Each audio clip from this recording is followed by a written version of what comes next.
हाँ जी, अब हम बात करते हैं इनफाइनाइट सेट की। यहाँ इसकी जो डेफिनेशन यहीं से ही आपको इस वर्ड से ही क्लियर हो रहा होगा कि इनफाइनाइट यानी कि जिस सेट के एलिमेंट इनफाइनाइट फॉर्म में हों, अनकाउंटेबल हों, उसको हम बोल देते हैं, जिनको आप काउंट ना कर सकें, उसको हम बोलते हैं इनफाइनाइट सेट।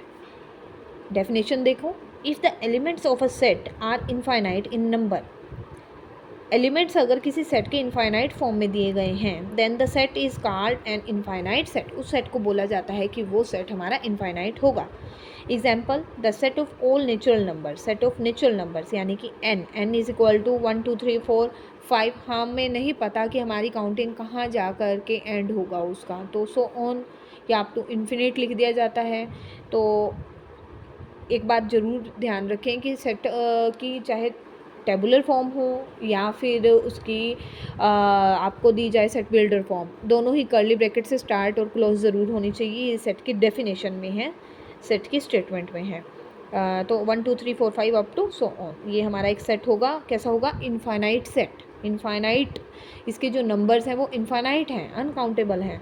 0 1 2 3 4 होल नंबर्स का सेट भी, इंटीजर्स भी, set of all rational numbers का भी। रेशनल नंबर्स क्या होते हैं? जिसको आप पी बाई क्यू की फॉर्म में, रेशो की फॉर्म में लिख सकते हैं। रेशो यानी P by Q, such that P Q belongs to Z.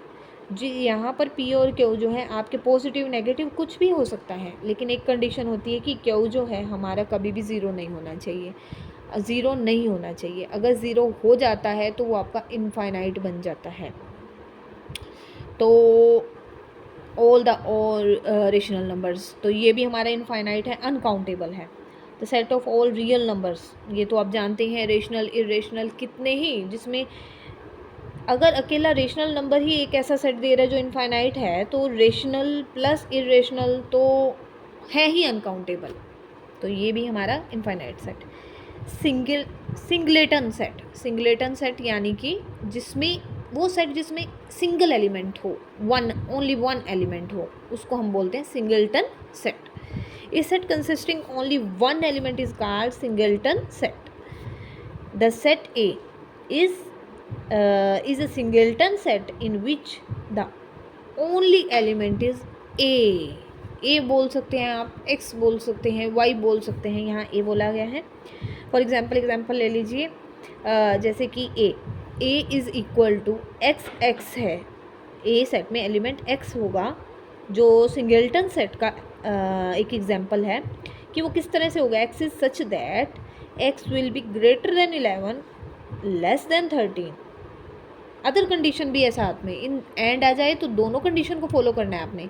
x belongs to n, natural number से वो बिलोंग कर रहा हो, नेचुरल नंबर से बिलोंग करता है 11 और 13 के बीच में, वो सिर्फ होता है 12, यानी कि अकेला ये सेट जो है 12 एक सिंगल एलिमेंट को रिप्रेजेंट कर रहा है, इसलिए ये एक सिंगलटन सेट है, सिंगल एलिमेंट वाला सेट है।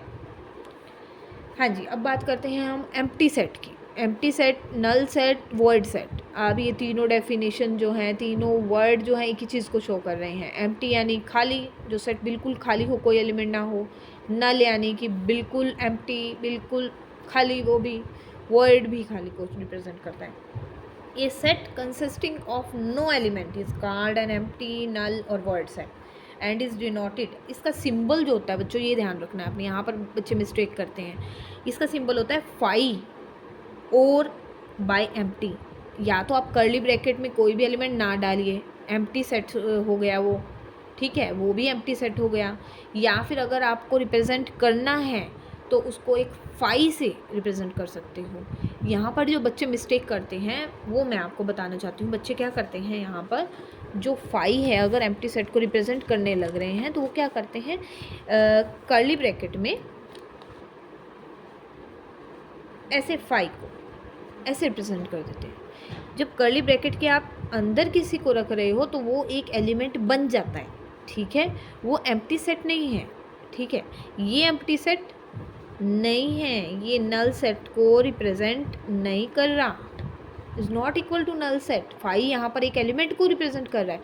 अगर आप अकेला फाई शो करते हैं या फिर एम्प्टी सेट को शो करते हैं तो ये आपका नल सेट होगा। ये आपने अगर आपने नल सेट को रिप्रेजेंट करना है या तो अकेले 5 से रिप्रेजेंट कीजिए या फिर एम्प्टी सेट यानी कि कर्ली ब्रैकेट से।